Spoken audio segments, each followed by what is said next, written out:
Starting with tonight, some oil marketing companies have revised downwards the prices of petrol and diesel by some 2 to 3%. According to the Chamber of Petroleum Consumers, there should be further reduction in prices due to the expected drop in the price of crude on the world market and the city's stability against the dollar and enforcement of tax cuts on petroleum products.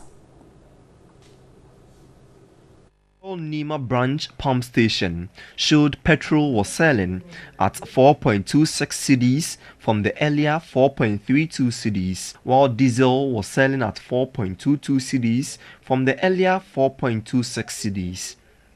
At the Shell pump station, the price of petrol has reduced by 5 pesos and was selling at 4.27 cedis, while the price of diesel has dropped by 9 pesos and selling at 4.27 cedis. Total pump station has also reduced the prices of their products, with petrol selling at 4.22 cedis and diesel selling at 4.18 cedis. Some private and commercial drivers welcomed the move and called for further reduction in the price of petroleum products. To me, it doesn't make any difference at all. Over the years, we've seen increases, reduction, and when they reduce, the transport owners are not able to reduce. It's normal. When it's go up, them too, they will do it when it come up, and then so we there. As for we taxi drivers, normally when they increase the fuel, a lot of people are gaining, but it's just bargaining. Apart from we the drivers, it will help. I can say everybody in the country. A statement from the Chamber of Petroleum Consumers says the proposed amendments to petroleum price board up, including a reduction in special petroleum tax and complete removal of excise duty component, will lead to a further reduction in prices at the pumps. Well, we're waiting for further reductions in prices. But away from that, Asiedu-Dartey, producers of onga seasoning, is set to break the Guinness World Record for the longest feast table of 1,508 meters on March 25. The event, to be held at the Independence Square in Accra and dubbed the Onga Feast Table, is also intended to gather more than 3,000 people and express gratitude to Ghanaians for making onga seasoning the preferred brand in the country. Afia International Company, an oil firm in Saudi Arabia, sets the world record of the longest feast table of 1,508 meters on July 5, 2015. Onga Seasoning, one of Ghana's fastest growing brands, intends to set a new record of 1,900 meters and become the first Ghanaian company to make an attempt to break a world record. Onga Seasoning currently stands as the most patronized, with over 6 million supplies daily. When we say Onga Mama's Helping Hand, it's from giving nutritious and delicious meal to supporting good causes by women. She encouraged Ghanaians to continue patronizing the Onga products. We can promise them that whatever they got from Onga, the taste and the aroma that Onga delivers in the pot, we are not going to stop there. We are still doing research. We're finding other flavors that they might be interested in. We're introducing more flavors onto the Ghanaian market. Established in 1988, Asiedu-Dartey has become one of the fastest growing brands in the country, with a wide variety of products, and provided over 1,000 jobs to Ghanaians after more than 30 years in operation.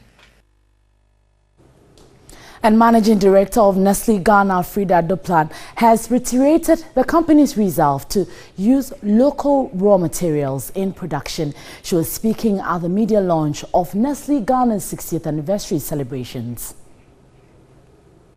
Nestle Ghana has over the years committed to providing quality nutrition through safe and nutritious products. Nestle was the first to fortify its products, including Nido and Maggi, and competence. Driven by the purpose of enhancing the quality of life and contributing to a healthier future, Nestle Ghana is committed to promoting sports as a lifestyle for fitness and the improvement of education through the Nestle Cocoa Plan.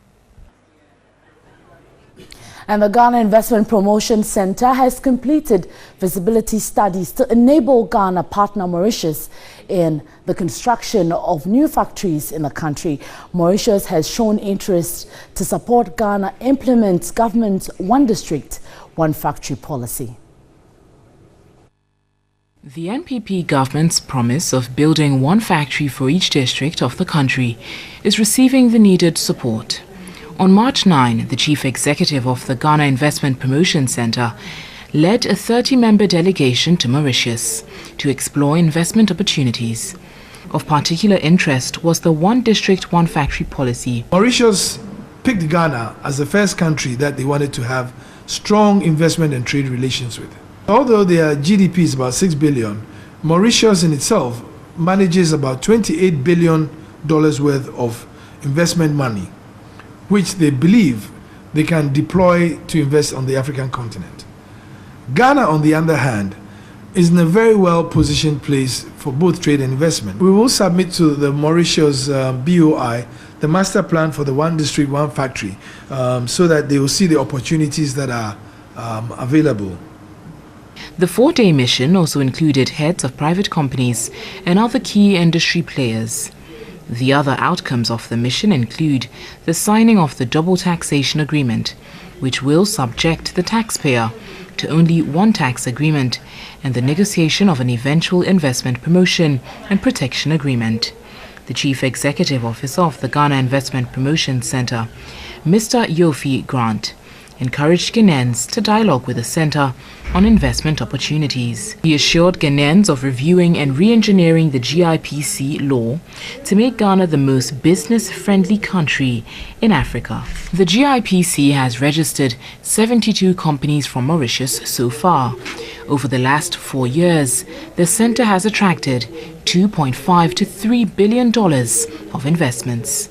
The target for this year is to attract $5 billion of investments into Ghana. And that will do for business tonight. There's more news on 3news.com. My name is Nanekia Mensah Brampa.